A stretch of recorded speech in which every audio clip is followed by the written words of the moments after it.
Mais uma espera que valeu a pena.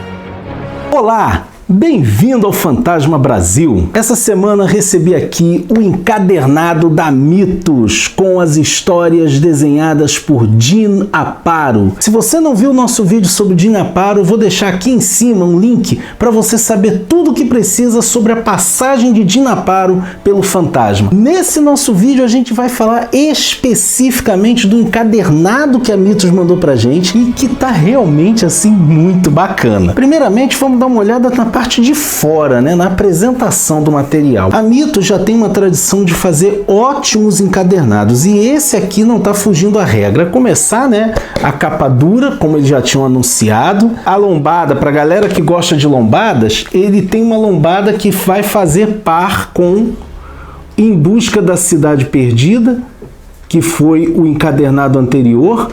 Isso fica muito bacana quando você põe na estante. Se a gente for comparar com os encadernados anteriores, King's Watch e O Último Fantasma, esses dois últimos encadernados têm as mesmas dimensões, têm o mesmo tamanho, apesar de não ter a mesma lombada. Mas fica aí uma dica, de repente, quem sabe a Mitos não faz umas sobrecapas por encomenda, ou de repente a gente até faz uma artesanalmente.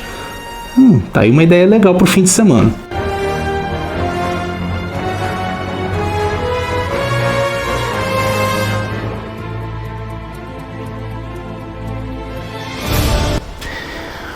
Bom, a gente está aqui com o encadernado, como eu falei, a capa dura, tá muito bonita, né? O trabalho de cor que fizeram aqui nessa capa faz parte do selo Prime Edition da Mitos.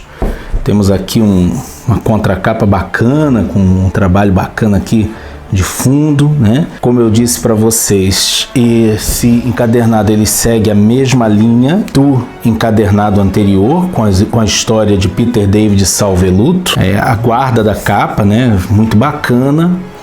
A Mitos fez um trabalho muito bom aqui em termos de letreiro, o letreiramento está muito legal. Talvez eu nem tenha procurado direito, eu não sei qual é o tipo de papel que a Mitos está usando aqui. Mas assim, eu achei muito interessante o que eles fizeram por causa desse padrão envelhecido, né? Você tem uma sensação de que é um material realmente original. O fato deles terem mantido as propagandas da revista original foi um toque especial aí. Tá muito bacana esse encadernado. Temos aqui um texto muito legal, né, sobre Jin Aparo, o Fantasma e a Charlton Books. Esse texto eu não sei exatamente quem escreveu, não tem indicação aqui do seu autor. Acredito que o autor seja o próprio Júlio Oliveira ou uma outra pessoa ligada a Mitos, alguma pessoa da editoração. São 13 histórias que constam nesse material. Essas 13 histórias foram ilustradas por Jin Aparo entre os anos de 1969, mais especificamente o mês de abril de 69 até junho de 1970, porque como a gente comentou no nosso vídeo sobre Jin Aparo, ele foi para DC Comics. Ele ainda continuou trabalhando nas duas por um tempo, mas chegou num ponto que não foi possível ele conciliar. Os roteiros são de Dick Wood, Don John Anderson e Steve Skitts. Eu gostei muito desse texto sobre o Jin Aparo, o Fantasma e a Charlton Comics. Ele nos dá um panorama muito bacana a respeito de como foi a carreira de Jin Aparo até chegar a Charlton e até começar a trabalhar com o Fantasma, e também nos dá um panorama muito interessante sobre as publicações do Fantasma na Charlton. Para quem não sabe, a Charlton herdou a revista do Fantasma de outras duas empresas anteriores, a Gold Key e a King Comics. Só tem um detalhezinho nesse texto inicial aqui que é um errinho, que é quando ele diz, né, que para o restante do mundo o Fantasma é o mesmo herói imortal desde o século XVII. Correção aí, século XVI, 1536 é a data em que o primeiro Fantasma faz o seu juramento. Então, século XVI, mas isso não invalida o valor desse material. E aí a gente vem para as histórias, né? Eles colocaram em ordem cronológica. Nota-se o padrão de cor, né? É bem bacana isso que a Mitos está fazendo aqui nesse material, esse padrão de cor vintage. Uma coisa que algumas pessoas repararam, andaram comentando, é que em vários quadros o fantasma aparece com a parte de dentro da máscara na mesma cor da pele. Isso, gente, não é um erro da impressão, não. Isso era assim no original. O original da Charlton também trazia isso. Em várias histórias o fantasma aparece com as pupilas na cor da pele. As histórias da Charlton, como eu já tinha comentado, são histórias curtas, às vezes 10 páginas, e muito simples até. As tramas são até muito simples. Como eu disse, o fantasma aqui não é somente uma lenda da selva, ele é uma lenda da selva que é conhecida pelas pessoas. Ele é meio que assim, ele lembra muito os heróis da DC nessa fase da Charlton, entende? Porque ele é aquela figura pública, as pessoas conhecem o fantasma. E é interessante que a Charlton meio que casa essa ideia dele ser uma figura conhecida com a ideia da lenda em torno do fantasma. Um material realmente interessante. A primeira história, o Fantasma de Shangri-La, que foi aquela história, primeira história do Dina Paro com o fantasma, onde ele mostrou mesmo aqui ele veio, como eu disse no vídeo a respeito de Dina Paro, ele mostra todo o seu talento. O personagem é fantástico porque ele tem movimento, profundidade, né? Eu só acho que o Dina Paro às vezes dá uma exagerada nas expressões dos animais, como por exemplo desse gorila aqui, um outro que aparece mais adiante, ele dá uma exagerada nessas expressões, mas é o padrão da época também. A segunda história eu gosto, né? The Phantom Pharaoh, né? The Pharaoh Phantom, que é quando aparece lá um sujeito se dizendo o verdadeiro fantasma que estava adormecido desde a época dos faraós, e no final das contas tudo não passava de um plano aí bizarro. Eu não posso comentar porque tem gente que não leu, né? Aí não vou estar dando spoiler, pode deixar que eu não vou dar spoiler não. Muitas das histórias da Charlton eram divididas em duas partes, eu percebi isso aqui, eu não tinha muito essa noção. Apesar de ter todas as histórias da Charlton em arquivo, nunca tinha atentado para esse detalhe, que muitas histórias eram divididas em duas partes, com cerca de 10 páginas cada uma.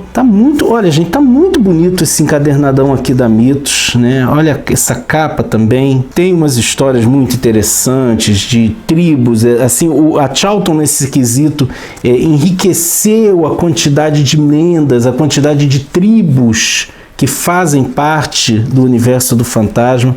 Essa história aqui é interessante porque num dado momento o fantasma fica cego devido a estilhaços lá de um negócio que explode perto dele. E são histórias assim, para você ler sabendo que você tem que entender isso. Você está lendo um material que foi produzido nos anos 70. Então ele tem a marca da sua época. Se você vai ler isso aqui esperando as grandes reviravoltas que você vê nos quadrinhos dos últimos 20 anos, desculpa, você vai se decepcionar. Você tem que ler isso daqui entendendo a época em que essas histórias são produzidas. Não dá para fugir disso. Mas as ilustrações do Dina Paro estão muito bonitas. Essa daqui, os Bandar Traidores, chegou a ser publicada no Brasil.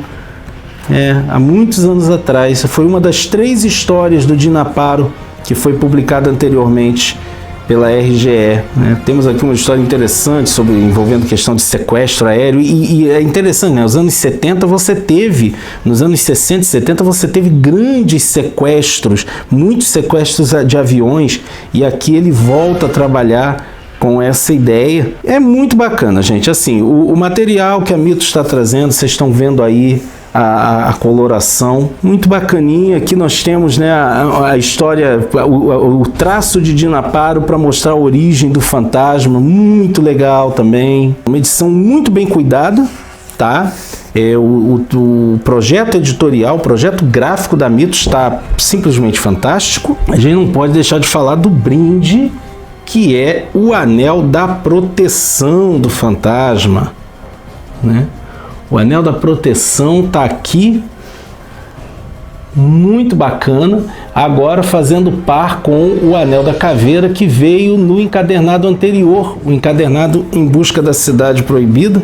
perdida. Eu lembro que quando saiu o Anel da Caveira, muita gente reclamou que não cabia no dedo médio, porque nos quadrinhos o fantasma usa os anéis no dedo médio. Então no meu, por exemplo, não cabe.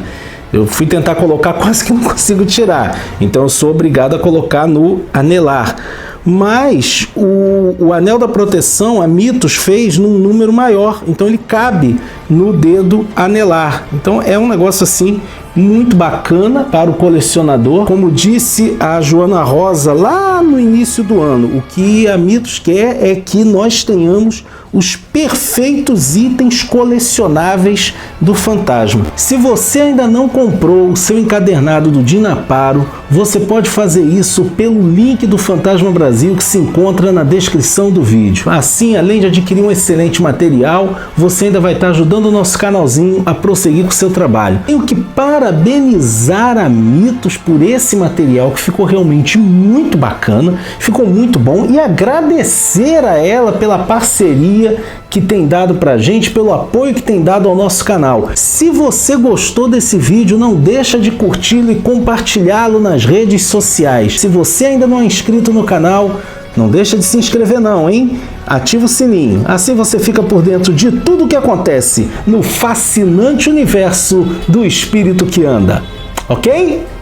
Vejo você por aí, hein?